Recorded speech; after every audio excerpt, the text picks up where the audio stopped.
All right, let's dive right in. We're talking about the incredible, tragic story of Paul Atreides.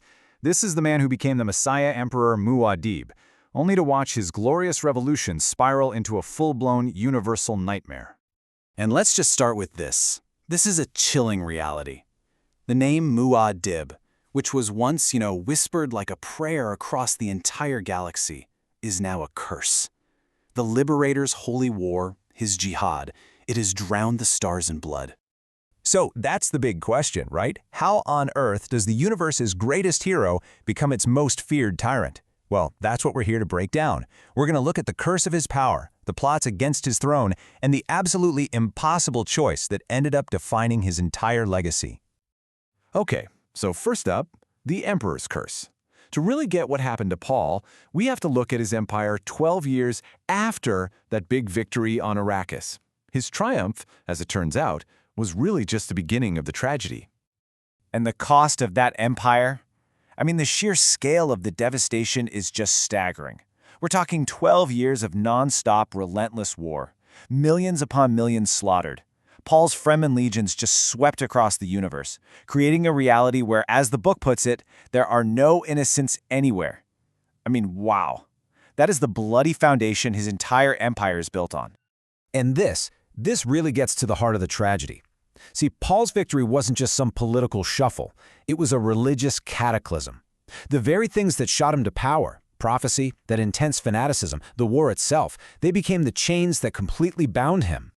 And this corruption, it wasn't just some far-off galactic problem. It was deeply personal, right there on Arrakis. Paul's own people, the Fremen, they felt it. They went from being these hardened desert survivors to what they bitterly called water fat. They got caught up in all these empty rituals of a religion they didn't even recognize anymore. And it's a change that Paul himself absolutely hated. But here's the ultimate painful irony of it all. Paul's greatest power, his ability to see the future, became his own personal prison. He could see the millions and millions of deaths his jihad would cause. But every single alternative path he looked at, it led to something even worse. So he was forced, literally forced, to walk a path he despised. He was a god trapped by his own vision. Okay, next section. A ghost from the past.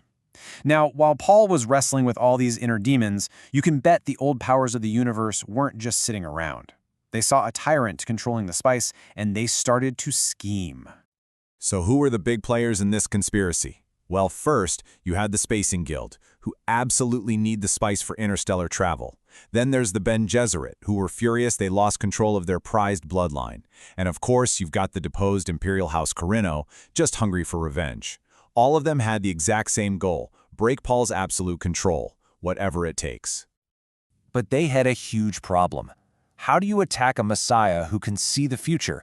I mean, really think about that. As one of the conspirators points out, you can't just launch a frontal assault on a Messiah. If you make him a martyr, he only gets stronger. And how do you possibly surprise a man who can literally see what you're planning to do? Their answer had to be something different, something subtle, something personal. So they turned to the Tleilaxu and their frankly twisted biological science to create what's called a ghola.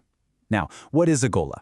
Think of it like a perfect clone, grown from the preserved cells of a dead person. A perfect, living duplicate. And who did they pick to bring back from the dead? Of course, it had to be Duncan Idaho, Paul's swordmaster, his mentor, the friend who died protecting him all those years ago. It was brilliant, in a really dark way. They presented it as this compassionate gift to a lonely emperor, a way to attack his heart, not his armies. But this gift was a total Trojan horse. This ghola, it was embedded with all these secret compulsions. He was, for all intents and purposes, a psychological time bomb aimed right at Paul's soul, just waiting for the right emotional trigger to go off. And all of this builds to our third section, the blind seer's trap. This is where everything converges, the plots, Paul's personal tragedy, and it all comes together in the most devastating way you can imagine. The first blow doesn't come from the guild or the sisterhood. It comes from a group of Fremen conspirators. They detonate a forbidden atomic weapon, something called a stone burner. Paul actually survives, but the blast, it completely destroys his eyes. He's left physically totally blind. But, and this is the incredible, terrifying part, Paul declares that they haven't really blinded him. Even with no eyes, his prescient vision is so powerful that he can see the present, moment by moment. He's perfectly overlaying his visions onto reality, so he moves and acts just like a sighted man, which of course only cements his myth as a living god. Right in this moment of crisis, everything just accelerates. The assassination attempt happens, and it's immediately followed by the birth of his child. But as his beloved Chani goes into labor, the one future that Paul has been clinging to for years, it starts to just completely unravel.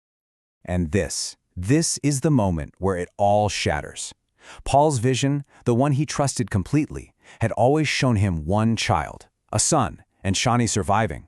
But reality delivers a brutal, brutal twist. Chani gives birth to twins, a boy and a girl, and the ordeal kills her. And because he never ever foresaw that second child, his prescient map of reality just disintegrates. He is, for the very first time, truly and utterly blind. And at that exact moment, his moment of greatest grief, his greatest weakness, the final trap is sprung. The Tleilaxu agent reveals the true purpose of the Duncan Idaho ghola. He was proof of concept. And now they make their offer. They can resurrect Chani. They can bring her back to him, just like they brought back his friend. All he has to do is surrender his empire to them. So here we are, our final section, walking the golden path. This is the ultimate temptation, isn't it? A grieving husband with the power of a god is offered the one thing in the universe he wants. But Paul's final choice, it's not going to be about getting his past back, it's going to be about saving humanity's future. In that darkness, in his true blindness, Paul finally gets it. He understands the real nature of his trap. By trying to control the future to save everyone, he had accidentally locked all of humanity into a single, predictable path. A future dictated by his vision and his vision alone. He hadn't saved them. He had created stagnation. And so he makes his choice. He flat out rejects the offer to bring Chani back because he realizes it's just another cage. Instead, through the newborn eyes of his son, he sees a new vision, something called the Golden Path, a way to finally free humanity. And to do it, he abdicates the throne. And then, following ancient Fremen law for the blind, he just walks alone into the deep desert to be consumed by the sands. This is his final, ultimate sacrifice. By choosing to die like a man, not a god, he proves that Muad'Dib wasn't infallible after all. He destroys his own religion from the inside out. He breaks his own prophecy. He shatters the cage of destiny that he himself had built. He frees humanity from his own terrible certainty. So Paul Atreides, the man, is gone. But he left behind two pre-born children, kids who were fully conscious in the womb, inheriting all of his power and then some. He may have freed the universe from one god, but the question that echoes across the stars is a big one. What kind of gods has he just unleashed in his place?